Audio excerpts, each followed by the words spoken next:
Android কোর্সের পরবর্তী video আপনাদের স্বাগতম। আজকের ভিডিওতে আমরা দেখব কিভাবে অ্যান্ড্রয়েড স্টুডিওয়ে অ্যাপ তৈরি করতে হয় এবং সেটি রান করতে হয়। আচ্ছা, তো অ্যান্ড্রয়েড স্টুডিওয়ে আমাদের অ্যাপ তৈরি করার জন্য আমরা প্রথমে অ্যান্ড্রয়েড স্টুডিওর যে ওয়েলকাম পেজ সেখানে চলে যাচ্ছি। এখানে আমরা বেশ কিছু অপশন দেখতে পাচ্ছি: projects, customize, plugin, learn Android Studio. প্রজেক্টের ট্যাবে থাকলে আমরা রিসেন্টলি যে প্রজেক্টগুলো ওপেন করেছিলাম সেটি দেখতে পাবো বা নতুন কোনো প্রজেক্ট ক্রিয়েট করতে পারবো। পাশে যে অপশনগুলো আছে কাস্টমাইজ, এখানে আমরা আমাদের যে অ্যাপ আছে তার কালার, থিম বা ফন্টের সাইজ এগুলো ঠিক করতে পারবো এবং প্লাগইনে আমরা বিভিন্ন এক্সটেনশন ইনস্টল করতে পারবো। পরবর্তীতে একটি ভিডিও আমরা এক্সটেনশন বা প্লাগইন কিভাবে ইনস্টল করতে হয় সেটি দেখব।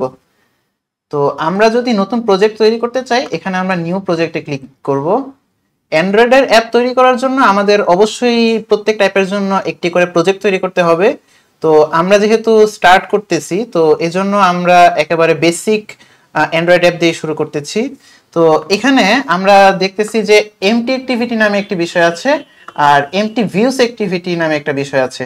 তো এখান থেকে আমরা অবশ্যই এমটি ভিউস অ্যাক্টিভিটি সিলেক্ট করব, কেননা এমটি অ্যাক্টিভিটি যেটি আছে সেখানে কিন্তু আমরা মধ্যে একটি আইকন দেখতে পাচ্ছি এরকম। তো এই আইকনটি হচ্ছে জেটপ্যাক কম্পোজের। আমরা আমাদের এই কোর্সে যেটি শেখাবো সেটি হচ্ছে এক্সএমএল এর মাধ্যমে অ্যান্ড্রয়েড অ্যাপ তৈরি করা। তো আমাদেরকে এখন যেই নতুন অ্যাপ তৈরি করার উইন্ডো, সেখান থেকে অবশ্যই এই এমটি ভিউস অ্যাক্টিভিটি সিলেক্ট করতে হবে। আমরা এমটি অ্যাক্টিভিটি সিলেক্ট করব না। এমটি ভিউস অ্যাক্টিভিটিতে নেক্সট চাপ দিলে এখন আমরা এখানে অ্যাপের যে নাম সেটি দিতে পারবো। তো আমরা এখানে মাই অ্যাপ্লিকেশনে রেখে দিচ্ছি। প্যাকেজ নেম হচ্ছে আমরা পরবর্তীতে জানতে পারবো, জাভা সম্পর্কে যখন জানবো যে প্যাকেজ নেম কি। আপাতত এখানে যেটি দেওয়া আছে সেটি দিয়ে আমরা কন্টিনিউ করছি। আমরা এখন আমাদের যে অ্যাপ্লিকেশনটি তৈরি হবে সেটি কোথায় সেভ হবে সেটি এখানে দেওয়া আছে। আর ল্যাঙ্গুয়েজ হিসেবে আমরা আমাদের এই কোর্সে জাভা ইউজ করছি।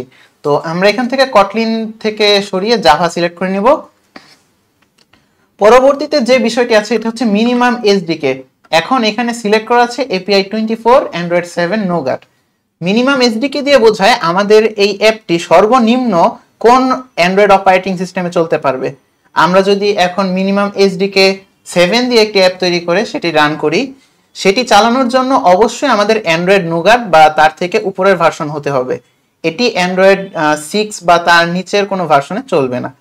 তো এখন এখানে গুগলের যে ডাটা থেকে আমাদের দেখাচ্ছে যে আমরা যদি অ্যান্ড্রয়েড 7 ইউজ করি সেক্ষেত্রে আমাদের 94.4% ডিভাইসে আমাদের অ্যাপটি সাপোর্ট করবে।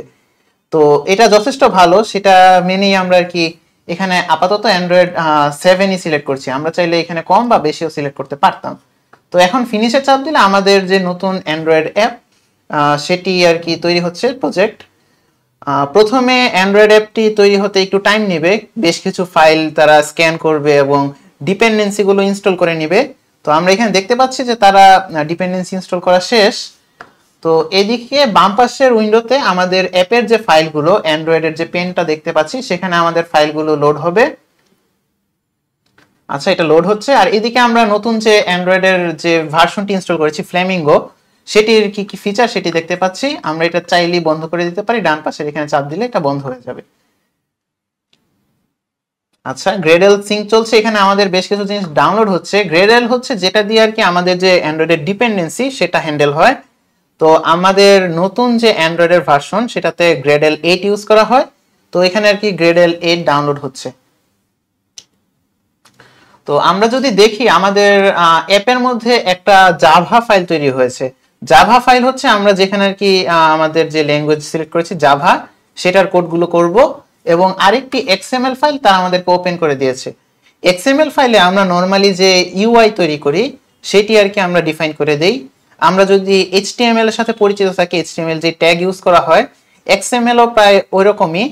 মানে এক্সএমএল কে বলা যায় এইচটিএমএল এর সুপিরিয়র, যে এইচটিএমএল হচ্ছে এক্সএমএল এর একটা অংশ, একটা নির্দিষ্ট স্পেসিফিক পার্ট যেটা কি আমরা শুধুমাত্র ওয়েবে ইউজ করে থাকি।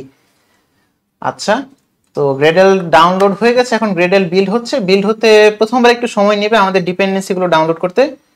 তো এটা হয়ে গেলে আমরা আর কি উপরে যে রান করার যে বাটনটি দেখতে পাচ্ছি সেটি আর কি অ্যাক্টিভ হবে, তখন আমরা রানে চাপ দিলেই আমাদের অ্যাপটি রান হয়ে যাবে।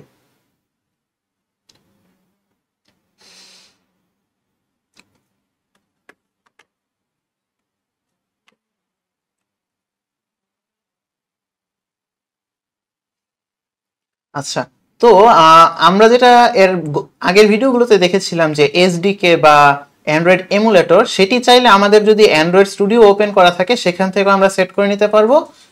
এই ক্ষেত্রে আমাদের যে উপরে যে অপশনগুলো আছে এখানে হচ্ছে ডিভাইস ম্যানেজার, এখানে আমরা এমুলেটরগুলি দেখতে পাবো, এবং আরেকটি অপশন হচ্ছে আমাদের এসডিকে ম্যানেজার, সেখানে আমাদের কি কি এসডিকে সেট আপ করা ছিল সেটি দেখতে পারবো। পরবর্তীতে আপডেটের প্রয়োজন হলে আমরা এখানে এসে আপডেট করতে পারবো। আমাদের ব্যাকগ্রাউন্ড টাস্ক সবগুলো শেষ হয়ে গেলে, গ্রেডলের যেই ডিপেন্ডেন্সি সেগুলো রিজলভ হলে, ইন্ডেক্সিং হয়ে গেলে আমরা এখান থেকে যেই প্রোগ্রেস বারটি ছিল সেটি চলে যাবে। এখন আমরা উপরে রান করার অপশন অ্যাক্টিভ হয়ে গেছে দেখতে পাচ্ছি। আমরা যে ডিভাইসে রান করতে চাই সেটি এখান থেকে সিলেক্ট করতে হবে। আমরা কিছুক্ষণ আগেই একটি ভার্চুয়াল ডিভাইস তৈরি করে নিয়েছিলাম এমুলেটর, তো সেটি এখানে সিলেক্ট করলে আমরা এখানে রানের অপশন পাবো। এখানে রানে চাপ দিলেই আমাদের যেই এমুলেটরটি আছে সেটি রান হবে। এবং আচ্ছা, এখানে আমাদের বিল্ড টুল ইনস্টল করা নেই, তো এখানে আমাদের তারা সেটি দেখিয়ে দিয়েছে। আমরা এখানে চাপ দিলে বিল্ড টুল আর কি ডাউনলোড করে ইনস্টল হয়ে যাবে।